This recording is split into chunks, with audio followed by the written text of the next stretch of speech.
안녕하세요. 하라라의 성형외과 김홍민 원장입니다. 자, 오늘은 얼굴이 찢어졌을 때 병원 가기 전에 어떻게 하면 좋은지 이 부분에 대해서 함께 얘기해보는 시간을 가져볼 텐데요. 자, 우리 사랑하는 우리 아이들이 놀다가 갑자기 찢어져서 넘어지면서 찢어져서 얼굴이 피가 철철철 나고 아이는 울게 되고 그 순간 우리 부모님들 머리는 순간 하얘지셨던 경험들 한 번씩은 있으셨죠? 자, 지금 당장 뭘 해야 할지, 병원은 또 어디로 가야 할지, 흉터는 안 남을 수 있을지, 자, 이러한 여러 가지 생각들이 동시에 몰려드실 것입니다. 사실 이 짧은 순간에 하게 되는 이 행동들이 나중에 흉터가 얼마나 남을지를 꽤 많이 좌지우지한다고 할 수 있는데요.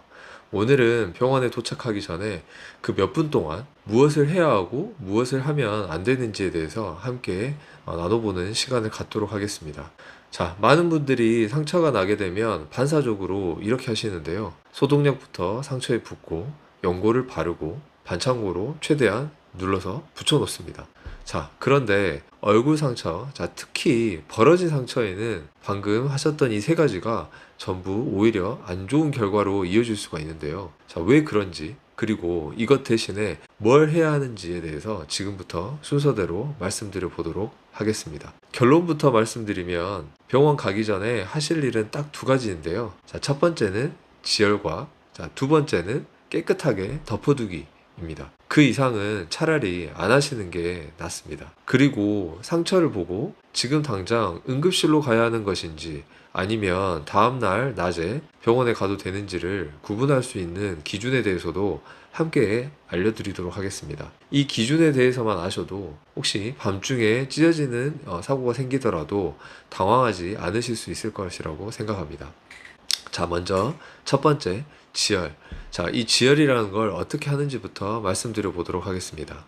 얼굴은 다른 부위에 비해서 혈관이 많기 때문에 작은 상처가 나더라도 피가 많이 나는 것처럼 보입니다. 실제로 그렇기도 하고요. 자, 그런데 피가 많이 난다고 해서 반드시 상처가 깊거나 심각하다는 뜻은 아닌데요. 이럴 경우 무조건 놀라지 마시고 깨끗한 꺼즈나 수건으로 상처 부위를 지그시 눌러주십시오. 자, 여기서 많이들 하시는 실수가 피가 나는지 확인한다고 자꾸 꺼즈를 뗐다 수건을 뗐다 붙였다 하시는 겁니다. 자, 그렇게 하게 되면 멎었던 피도 다시 나게 됩니다.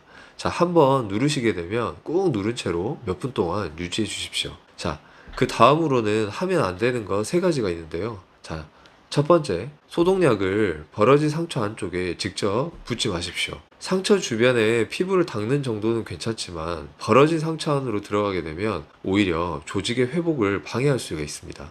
혹시 이물질이 보인다면 흐르는 깨끗한 물이나 생리식염수를 활용해서 가볍게 헹궈내는 정도로도 충분하다고 할 수 있습니다. 자, 두 번째, 연고를 미리 바르지 마십시오. 병원에서 봉합이 필요한 상처라고 한다면 연고가 오히려 상처면을 미끄럽게 만들기 때문에 봉합을 하는 데 있어서 오히려 어렵게 만들 수 있습니다. 자, 세 번째, 벌어진 상처를 반창고나 테이프를 이용해서 억지로 붙여놓지 마십시오. 겉만 붙여놓게 되면 속은 그대로 벌어진 채로 나올 수가 있게 되고 이게 오히려 나중에 흉터를 더 크게 남길 수 있습니다. 자, 그리고 봉합은 몇 시간 내에 해야 한다는 이야기들을 많이 들어보셨을 텐데요. 아예 틀린 말이라고 볼 수는 없지만 절대적인 기준이라고 또 할 수도 없습니다. 중요한 것은 상처가 얼마나 깨끗한지, 얼마나 오염되어 있는지에 따라서 달라진다고 할 수가 있겠는데요. 자, 이 부분에 대해서는 다음 영상에서 골든타임, 정확히 몇 시간까지 괜찮을까요? 라는 이 주제를 가지고 다시 한번 다뤄보도록 하겠습니다. 오늘은 일단 너무 시간에 쫓기듯이 불안해하지 않으셔도 된다는 것 부분에 대해서만 기억해 주시면 좋겠습니다.